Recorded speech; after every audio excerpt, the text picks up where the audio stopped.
right. Hello, man. Oh, man. Oh, man. I tell you what, we are exactly 10 minutes late. And we've tried our best to push through some of this limiting beliefs that we had today, trying to get this running up here today. Hi, I'm your host here, Dr. Raul Sanchez. I'm here coming to you from a quick teaching. We're going to do a 2 times to be great teaching. For those of you who know and follow us, you know the 2 times drill, but here's the idea. Every other week, opposite ends of our podcast, I'm going to do a training. And tonight, obviously, is going to be on the ability to break free from the limiting beliefs. And, I had it all ready to go, just going through my notes. My wife came up and, we're setting up the camera 20 minutes early. And we seriously, dude, like we tried this once, it went live and nothing was black. Then we tried it again. We went live and this time everything looked good, but we weren't on YouTube. And I'm like, oh Lord, here we go. So here's the idea real quick. Most people, when they hit a limiting belief, like, man, where's my sidekick when I need him? Like, where's Pastor Tyler when I need him? Like, Tyler always runs the behind the scenes stuff. And I'm just talking to him, bouncing ideas. So, clicking this versus that, like go live on Facebook versus go live on YouTube, or click the live button twice. Like, what? Why? It says go live, click here. Why do you have to click it twice? Well, anyway, a bunch of other things in there. But here's my point. Normally, when you push into stuff that's uncertain, it's kind of like the ground gets shaky. And your first thing that says is, man, where's Tyler when I need him? And then I'm like, shut up, focus, like just focus. Like, okay, what am I doing? Go back, lock back in. And then a little bit later, I get it up and running. We're good. And I'm like, okay, honey, bye. We get ready to pray. And Stacy's like, you're not on. I'm like, what do you mean I'm not on? It's live right here. It says I'm live. And she's like, you're not on YouTube. Oh my goodness. Okay, man, oh man, oh man. Here we go. The most important thing we can do is not quit. Okay.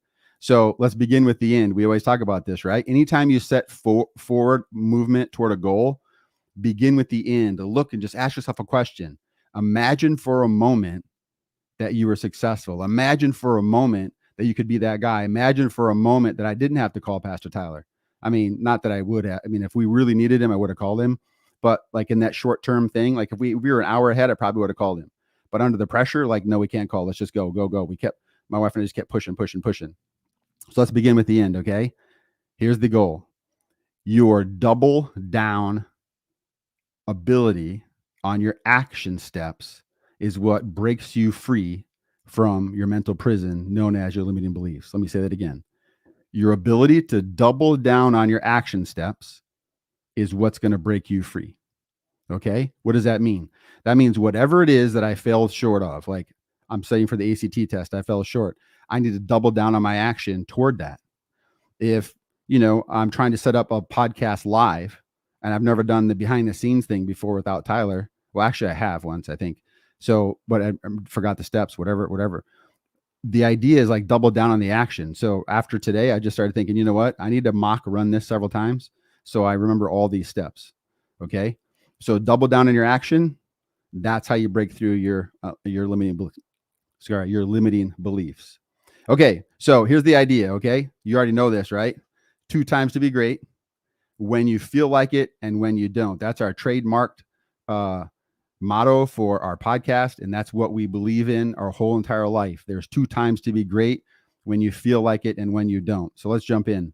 So a week ago, I saw a valuetainment, and I will try to post this on the link on YouTube, but I'll copy and paste it if I have to, if there's no other way.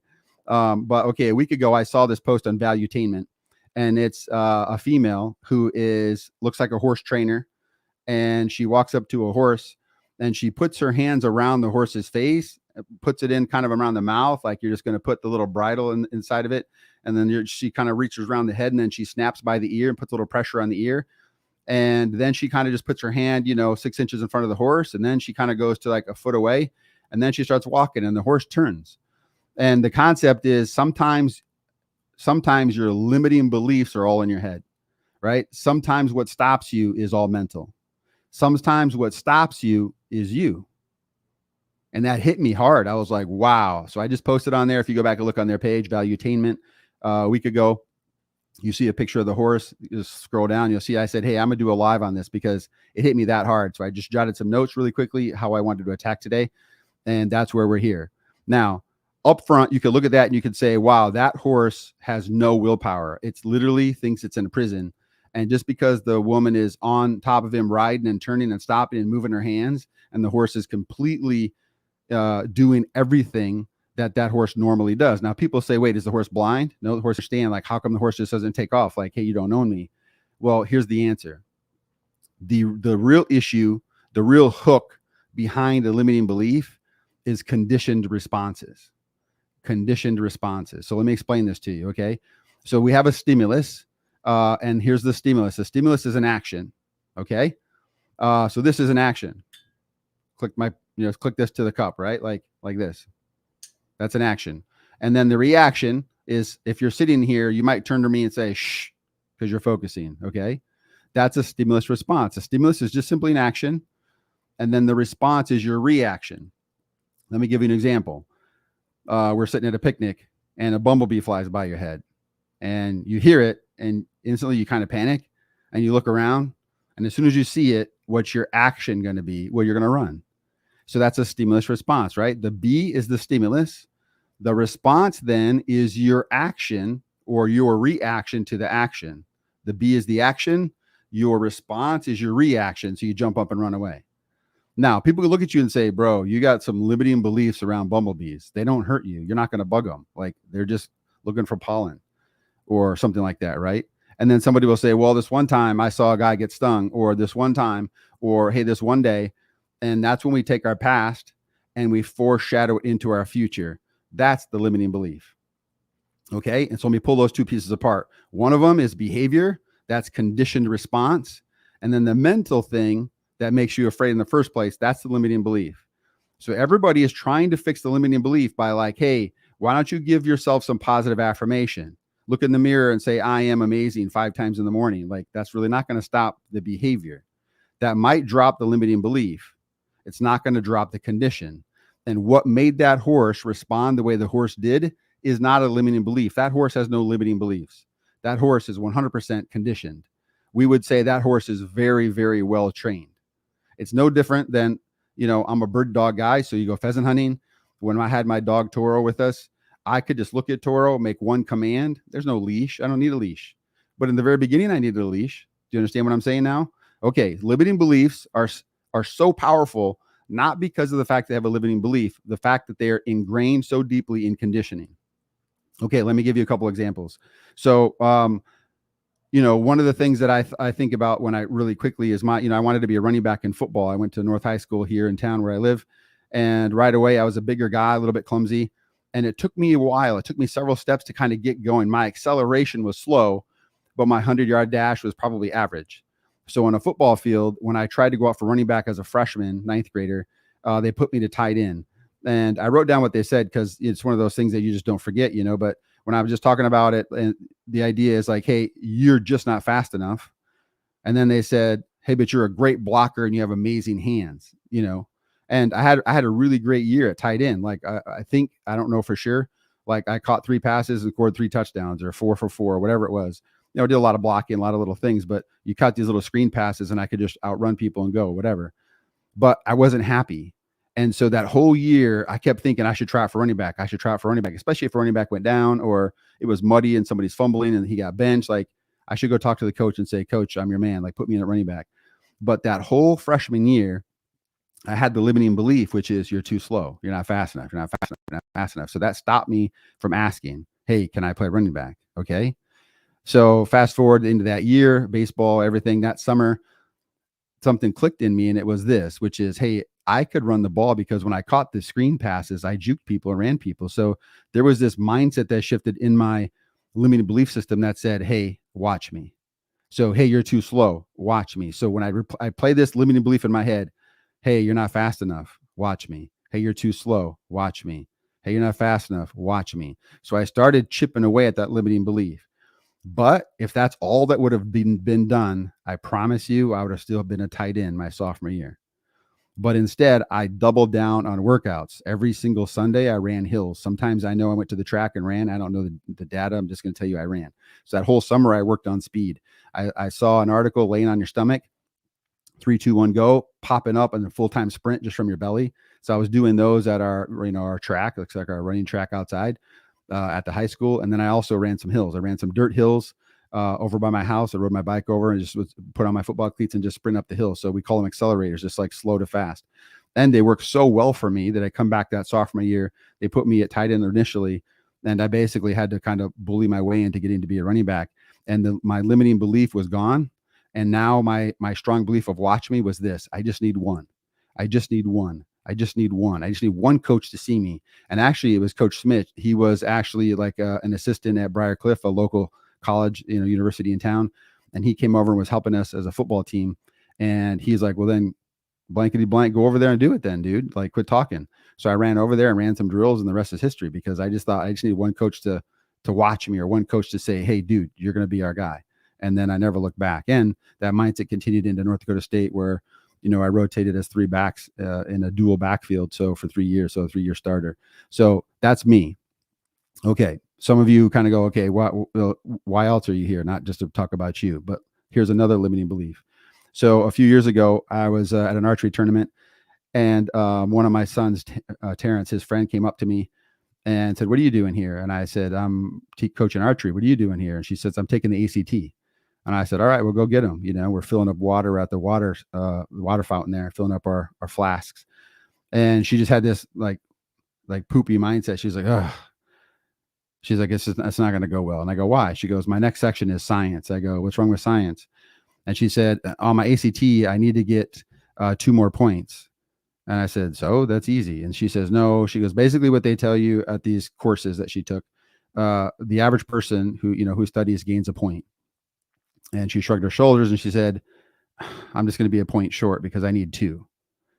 And I said, wait a minute. So basically you need 2 points to get what? She said, a higher scholarship at this university she's going to. And I said, all right, so do me a favor. I need you to double down on a little bit of work. And she's like, what?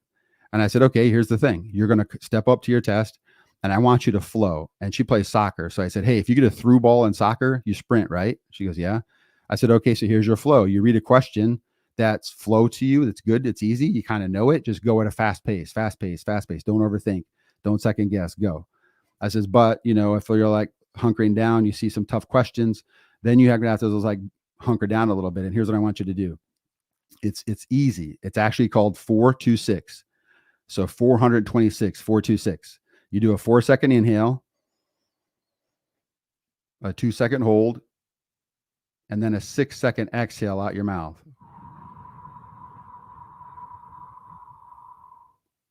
What that does is it settles down your brain. It opens up your parasympathetic nervous system. So now I'm not in fight and flight, and I'm not wanting to run away from the tough questions. And then she says, in the test? Yeah. So you're going to flow. You come up to a hard question. You do the 4-2-6 breathing. That's going to slow down your mind. And I want you to give it your best shot at the tough question. But don't waste time. Then pick back up, through ball again, and go flow.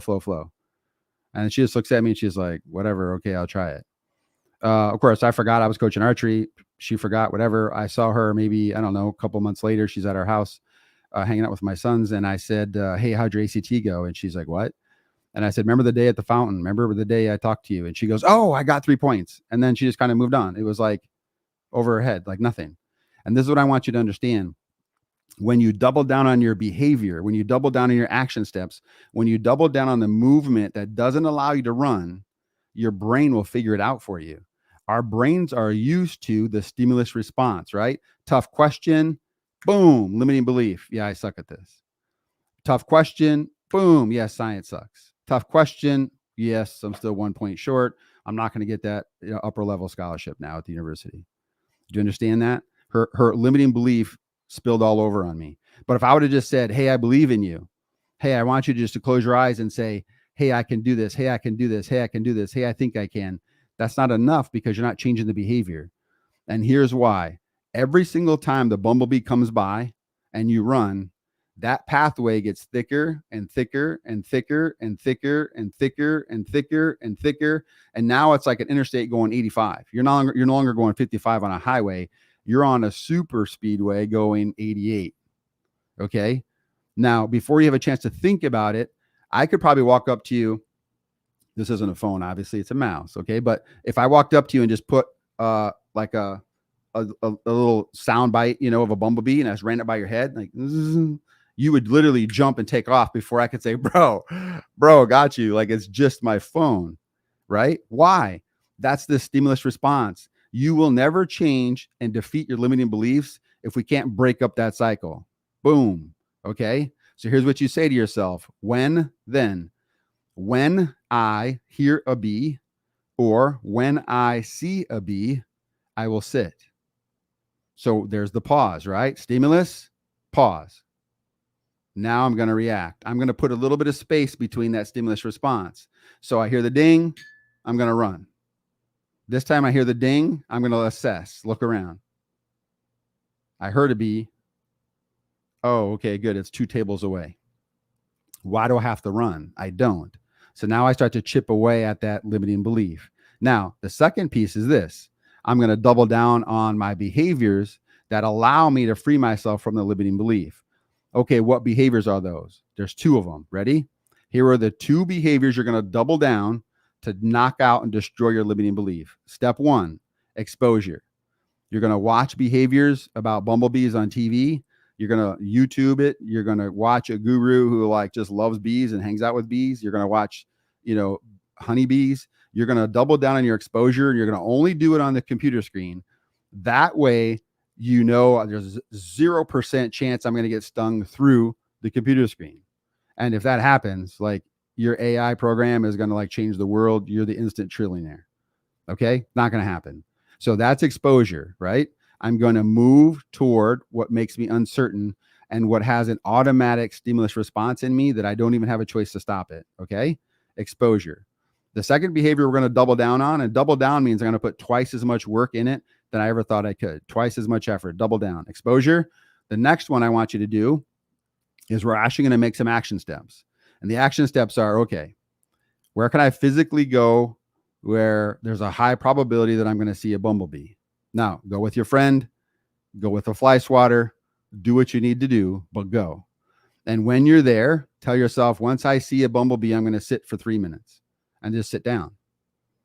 And you can watch it. You can be okay. You could be hyper vigilant. You're just watching that thing. People are having conversations with you and you're like, yep, I'm kind of preoccupied. You could do that. I don't care. What we're doing is we are deconditioning you, desensitizing you to the bumblebee, and you're becoming more sensitive to sit. Like, hey, this is really uncomfortable. Hey, I'm really nervous. Hey, my foot's shaking right now. Hey, is it okay if my lips are so dry, like I can't even swallow? Yes, and yes. Like it's uncertain to you. It's uncomfortable to you. Comforting to you is to run into your car, roll up the windows, and then just like drive the crap out of there. That's not what you're going to do now because we want to destroy the limiting belief. And in order to destroy the limiting belief, you absolutely have to double down on your action steps. Okay. Now, once you get through that spot, then here's the next level. Okay. I want you to go to a spot where there's bumblebees, and I want you to tell somebody about it. Say, okay, that bee over there, like that's actually a wasp. And here's what they do. Now, the only caveat is if you're allergic, don't go. If we're talking about bumblebees specifically, I know this is just a story, but I'm not saying go do that. Like unless you have an EpiPen and you're ready to go, because I don't want you to get sick. Does that make sense to you? Great. All right. So now let's go through some typical responses. Like how are we going to do this? So now you understand the conditioned response. Let's talk about a few pieces that somebody might be having issues with. Just depends. And these are the things I hear in the office. Okay. So one is stress at work. And what they often say is, I need to get wasted. So, it's a Friday at 11 a.m. and you're like, you know what? This week has been so crazy. I just need to go tie one on. I just can't wait till tonight to get poop faced. Okay. You can do what you need to do. Like you're an adult, but here's my issue. How's that going to solve your problem? How's that going to solve your stress? How is that going to help you to identify the limiting belief? Number one. Number two, how are we going to find a positive belief or a positive statement or a 2 times conditioning statement that we're going to move toward your uncertainty? And how are we going to gain any exposure or any double down on action steps? We're not. That's going to keep us locked. Number two, I hear this a lot. Bro, I'm in so much relationship pain. Like, I don't even know what to say. Like, you know what? Here's what I've decided. I'm never, ever catching feelings again. Like, nope. Locked. I'm on lockdown, not catching feelings. It's just all hookups. I'm done. Okay. So did that relationship pain actually lock you up, or did you just lock yourself up? Right. The second, you just locked yourself up. Now what are you going to do? Nothing, because you're never, ever going to get past that idea. And people say this all the time. Well, I've been hurt before. Well, so what? You've ordered McDonald's before and it was crusty. But guess what? You went back the next day at 11 p.m. because you were hungry. Like, stop lying to yourself. So what? It hurts. Push into it.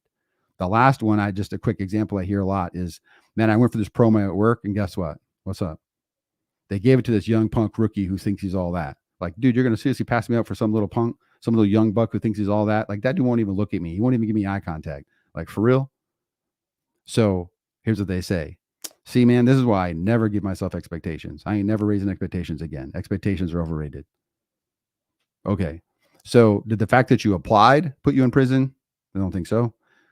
Did the fact that this dude was like fresh out of college and thought he was like God's gift to like your business? I don't think he put you in prison. You put yourself in these limiting belief systems. You do it. Why? Because you want to hide from the pain. Why? Because it's comforting to sit down and sulk your pain and just like lick your wounds. It's comforting, but it's not comforting for a long time. That's the immediate response of running from the bee. Whoa, dude, that was close. But now think about this. In any situation in your life, it could be your wedding day and there's a bumblebee there. What are you gonna do? Run? Do you understand what I'm saying? What if it's your daughter and you're walking her down the aisle and there's a bumblebee? What are you gonna do? Bail on your daughter? You're setting yourself up for failure in so many different ways. I can't even multiply it for you right now. It's incredible. It's multifactorial, and it's forever, and they get worse. So let's go back and take a look at what we know, right? Wait, what's our thing? What's our thing? What's our thing? Hey, what's it say? Hello?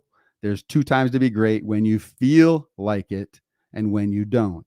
So here's your 2 times movement, your 2-time mindset that we're going to push through. Okay. There's 2 times to be great, whether you feel like it or you're not. So you're the work dude. Everyone's talking about Friday afternoon. Like, oh man, I just can't wait to tie one on, man. I can't wait to get poop face. Yeah. I'm so over this. This is so overrated. I want you to say, yeah, you know what? Tonight I'm dipping. I'm not doing it. I'm going to just try something else, man. Hey, nothing changes unless I do. And I guess I don't change unless my behavior does. Something like that. I heard a podcast. So I know this is going to sound weird, but I'm gonna go to the gym. All right. Now I need you to put your earbuds in, get your headphones, do whatever you need to do, zone out, put yourself in a bubble. And while you're working out, I want you to think about the pain. I want you to think about the stress at work that's making you want to just get poop faced. Think about that stress. People go, no, you don't understand, man. I'm going to the gym to get away from it. No, you don't understand. This is going to wake you up at night. This is going to cause stress. You're going to take Tums at night. You're going to have diarrhea in the morning. You're going to wake up, go to your little girl's soccer game, and you're going to just be absolutely a jerk. You don't understand. Now, I need you to go to the gym. I need you to put on your headset, and I need you to actually ask yourself a question.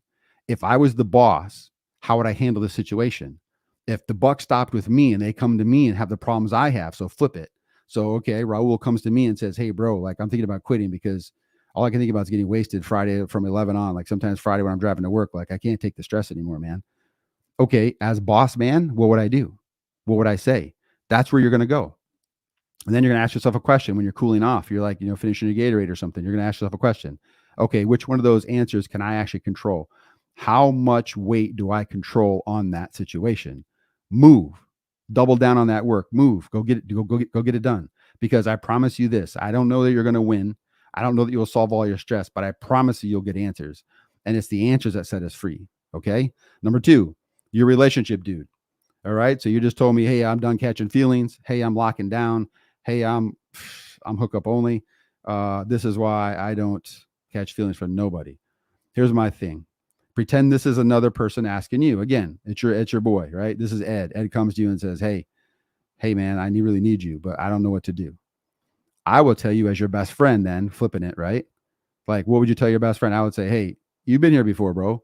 And I know your heart's hurting, and I know your ego's a little bit, wrecked right now. Like, you just got burned. You just got plashed on ESPN, right? And it's like, oh, you just got mossed. Okay, that's you. I get it. But you're trying to tell me, what are you going to do? Be a cat dude now? You're going to have a bunch of cats? What are you going to do? Just hide out at your house? What are you going to do? Try to have an AI girlfriend on the computer? Like, how are you going to get through this, bro? This is a temporary fix to a lifelong issue. Relationships are hard. Relationships bring pain. Relationships, that's why they have relationship gurus. Like, I've been doing this for 24 years. My wife and I still got issues, right? It's not something that's just going to go away. We push through them. Now, here's what I want you to do. Be the third person, like put it in third person perspective. Tell your buddy what you would do and then flip it on you and then say, okay, which one of those behaviors I'm willing to do, right? I'm not willing to do this or that, but I am willing to do this one thing that he said. Okay, perfect. Then double down on your efforts and push into that pain. Because here's what I'll tell you. Name one person that you know who closed feelings, who locked up, who shut it down and actually has a fulfilling long-term relationship? Thank you. 0. Don't be a 0, bro. Push in. Okay, last one, promo. I hear this a lot. And what happens is people say, I'm not going to interview anymore. I suck at interviewing anymore. Like, my skills are rusty. Or they'll blame the other person. Like, this boss hates me, man. This boss is racist. Or they blame the rookie. Like, this young buck thinks he's everything, blah, blah, blah, right? And here's the answer. I'm not gonna push forward. I'm not gonna raise the bar on my expectations. How many people have you heard that? Like, the key to life is I just don't raise expectations. Well, listen, man, if you don't have any expectations, why are you showing up? Right? Life is expectations. Hey, go see this new Nike movie, dude. It's absolutely mind-blowing. Okay, that's an expectation. So that dude just said it was a 12. Okay, I'm going to be realistic. I'm going to give it a 9. Let's go see this thing. You control your expectations. Nobody else controls those for you. You don't have to say, like, okay, I think this dude just said it's a 12. I think it's a 12. You might get wrecked. Okay, you might go, yeah, it wasn't worth the money. Do you get what I'm saying? But have expectations, right? We don't do any product. Nothing goes viral without an expectation. And I promise you, you're on the latest trends. You're on the latest brands. You do have expectations. So stop lying to yourself. Here's my point. What have you done before this interview to sharpen your skills? Did you hire a professional to help you with your resume? Did you actually review your stuff? Like, what are your top strengths? This is funny. Okay. This is funny. When people tell me this stuff, I'll say, hey, what question tripped you up? And they say, well, I mean, I don't really, it's a lot. And I say, how about this one? Tell me one of your greatest strengths. And they go, yeah, I didn't have an answer. What? Okay, let me ask you a question. Coke versus Pepsi, you have an answer, right? Okay. How about like Alien versus Predator? You have an answer, right? Ford versus Chevy, you have an answer. Truck versus sports car, you have an answer. How do you not have an answer on you? How? And then I'm supposed to buy you as a product? Come on. I need you to have expectations for yourself. Have expectations for yourself. What does that mean? Practice, look at your own resume. Think about your skill set. Think about the way you say it. Hire a coach where you can do a Zoom call and you do a mock interview. For sure, hire somebody to look at your resume, have somebody professionally write your resume. That's all this, word stuff, right? Wordsmith stuff. Like, people who are good at writing it and putting it in a nice language, putting it in a way that makes you sound really good. You look at it and you're like, man, ooh, I might buy me if I have to read this. Do you get what I'm saying? Okay, so let's review. I need you to stop running. I need you to stop hiding. I need you to stop lying to yourself, because in all reality, a limiting belief is from a childhood wound, a teenage wound, an early career wound, and now you've built an emotional story around it. I can't because they won't let me. I can't because he's racist. I can't because I get hurt. I can't because I'm 0 for 12. I've tried this before. I can't because you bind yourself to the mental prison, and then you complain about the world around you. So we're not going to stop playing that game. And for those of you who want to join us, we're going to be starting a 2Times community where we post this stuff. We talk about this stuff. Hey, here's where I'm stuck. People are going to throw out some answers to you, throw out some 2Times movements, right? Some double down behaviors. And then we're going to post your praise report, a couple months from now. That's what we're going to start doing. So I need you to be present for yourself, show up for yourself, because your future is waiting for you. And all you have to do is believe in you. Got it? All right. Hey, never forget, there's 2 times to be great: when you feel like it and when you don't. Peace. I had to realize what's inside of me. For all of the people that lied to me, for all of the people that said I would fall off. Oh, but what a time to be alive. I wrote this for everyone, feel like they counted out. You need to look in the mirror and tell yourself it's time to be who I am now. Greatness.